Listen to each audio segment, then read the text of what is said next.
veíamos ya, se atisbaban ya, un contraste entre una España que es ejemplo de avances sociales y democráticos y una voluntad de las derechas de regresar a las políticas fallidas del pasado, de la austeridad, de los recortes, de la desdemocratización, de la ya frágil gobernanza europea. En España, ese debate, las derechas ya lo han solucionado, ya han tomado una posición. En primer lugar, hay un debate que las derechas no tienen solucionado en Europa, pero las derechas en España sí. En Europa las derechas no tienen solucionado todavía si los partidos de derechas colaboran con los partidos de extrema derecha, herederos y nostálgicos de las antiguas dictaduras. En nuestro país, los admiradores del Milei de los recortes y del Milei de la represión ya están marchando juntos, gobernando juntos en muchos gobiernos autonómicos y municipales. La segunda decisión de nuestras derechas ha sido la defensa inequívoca de los intereses oligárquicos por encima de lo que digan las urnas en España. Esto es fundamental. Hay dos cuestiones que para la derecha en nuestro país no se votan, están por encima de lo que digan los españoles. Una es la idea de nación. No es que la nación sea la voluntad de un pueblo, es que la nación es el límite de la voluntad popular. Y, en segundo lugar, el reparto de la riqueza, que para ustedes viene de fuerzas ajenas a la política y, por tanto, no se puede tocar. Es decir, que sigue estando en sus manos. Es desde esa concepción patrimonial del poder desde la cual las derechas en nuestro país han señalado que este gobierno en realidad es un gobierno que será legal, pero que no es del todo legítimo. No es del todo legítimo porque, según ustedes, ya no hay separación de poderes y, además, nos encaminamos a una dictadura. A mí esto de que no hay separación de poderes me ha interesado, así que permítanme que me detenga un momento. Yo les aseguro que este es el gobierno de la democracia con más contrapesos y más contrapoderes. Y como tengo tiempo, se lo voy a explicar. Vamos a hacer un pequeño mapa del reparto del poder en España. En el poder institucional, ustedes dicen que este gobierno no tiene contrapesos, mientras que ustedes tienen 11 gobiernos autonómicos de la derecha y la extrema derecha, mayoría absoluta en el Senado, el Consejo General del Poder Judicial secuestrado desde hace 5 años y hay mayoría conservadora en casi todos los aparatos del Estado, en las asociaciones profesionales de la policía, de los jueces y de las altas magistraturas del Estado. Y esto no es todo el poder, ¿verdad? Porque por mucho que ustedes se declaren liberales, no pueden ser tan cínicos. Ustedes saben que esto es solo el poder dentro del Estado, pero que hay muchas más fuentes de poder político. ¿Verdad que sí? El poder económico, el poder mediático, a que esto también juega. Vamos con este mapa. Resulta que en nuestro país ha habido efectivamente concentración de poderes. ¿Ha habido concentración de poderes porque haya 179 diputados que hayan votado a favor de este gobierno? No, en nuestro país ha habido concentración de poderes porque en los últimos 12 años 3 grandes bancos acumulan el 60% del mercado financiero. Porque en el oligopolio energético el 90% de los kilovatios hora que consumen las familias proviene de 5 grandes empresas que se reparten beneficios millonarios. Porque ha habido una concentración brutal de poder y de riqueza en manos de los propietarios y de los rentistas. Y porque la comunicación en España depende en lo fundamental de 2 grandes grupos, a lo sumo 3. ¿De dónde viene entonces la concentración de poder en España? ¿De que 179 hayamos votado a favor del gobierno o de un desequilibrio masivo, brutal y oligárquico que hace que cuando ustedes ganan las elecciones tienen el 100% del poder y cuando la ganamos nosotros ustedes tienen el 80% del poder y a eso le llaman polarización y a eso le llaman dictadura? Fíjense, vamos a hacer un ejercicio sencillo. Fíjense, un ejercicio sencillo. Un ejercicio sencillo. Fíjense ustedes, es sencillo pero se atienden. Fíjense ustedes en la composición de este Parlamento.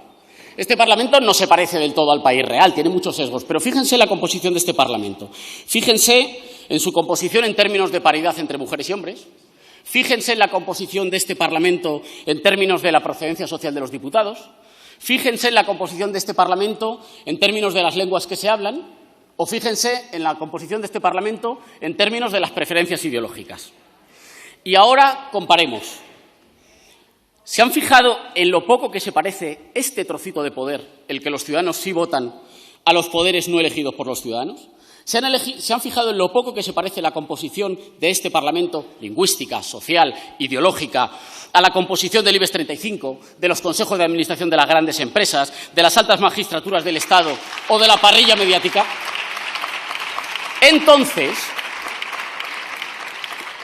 señorías de la derecha, si ustedes no son cínicos, tendrían que reconocer que aunque ustedes representan aquí la primera minoría, son ustedes el partido más votado, pero son ustedes la primera minoría, representan a la primera minoría, pero retienen la abrumadora mayoría del poder social y económico en España, mientras que nosotros, la mayoría democrática, tenemos una ínfima minoría de los poderes que no se votan. ¿Aún creen ustedes que pueden seguir hablando de que este Gobierno no tiene contrapoderes ni tiene contrapesos?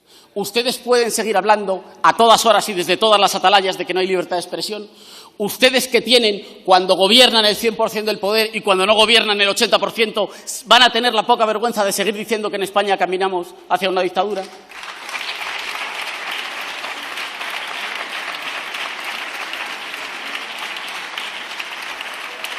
Señor presidente, ya está, usted ya está. Señor presidente, hace algunas semanas tuve el honor y el placer de debatir con don José María Barabal, que fue profesor mío en la facultad, que fue ministro socialista y que ha sido una figura intelectual muy importante en el Partido Socialista. Yo le describía este desequilibrio de poder en España y él me decía que, bueno, sí, pero que con todo, en realidad, el centro-izquierda había gobernado 28 de los 45 años de democracia en España. Él lo decía como un mérito. Yo lo planteaba con una mirada un poco más crítica, que le quiero plantear aquí a usted. ¿Qué ha faltado por hacer? ¿Qué no se ha hecho suficientemente bien si, gobernando una mayoría de los años en España, se ha producido un desplazamiento tal de concentración de poder y de desplazamiento hacia posiciones reaccionarias en las altas magistraturas del Estado y en el poder económico? ¿Qué no hemos hecho bien y qué queda todavía por hacer? En nuestra opinión, es muy importante la Constitución formal, pero es más importante la Constitución material. La Constitución formal reconoce que todos los españoles tienen un derecho a la vivienda digna, pero la Constitución material, esto es, la concentración de poder en manos del capital financiero y en manos de los rentistas, ha hecho que ese derecho se haya convertido en papel mojado. Nosotros no creemos, ya acabo, señora presidenta, como han dicho algunos miembros del Partido Socialista, que esta tenga que ser una legislatura de consolidación. Para consolidar, antes hay que sentar bases firmes, y esas bases son democratizar, democratizar y democratizar el poder del Estado, el poder económico, el poder social y el poder mediático. Solo así estaremos en condiciones de un acuerdo de convivencia para las próximas décadas. Para nosotras y nosotros, hombres y mujeres de Sumar, por el tiempo que he perdido mientras me gritabais. Para los hombres y mujeres de Sumar, esto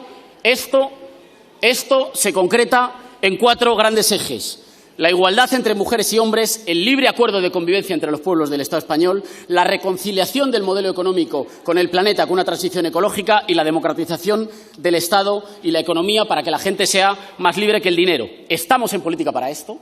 ¿Estamos en el Gobierno para esto? Y todo el mundo sabe con qué estilo y con qué forma estamos en el Gobierno, serios para cuidar el Gobierno y firmes para hacer avanzar el horizonte de lo posible, para reivindicar las cosas que todavía quedan por hacer, para reivindicar que el desempleo no es un problema de los parados, no es culpa de los parados y no podía haber ningún recorte, y lo hemos logrado, para decir que la banca y que las grandes financieras se están forrando y tienen que seguir contribuyendo al esfuerzo nacional. Señor Errejón, tiene que ir terminando. Para decir que la salud mental, y para no descansar hasta que la salud mental sea un derecho para todos y todas en la sanidad pública, y també per a dir que no es pot sever a les cimeres internacionals i després ser gris a les polítiques domèstiques signant pactes amb el Partit Popular que destrossen l'Albufera de València i que són un atemptat contra el medi ambient, contra la terra, contra el territori, contra els valencians i les valencianes. Moltes gràcies, senyora presidenta.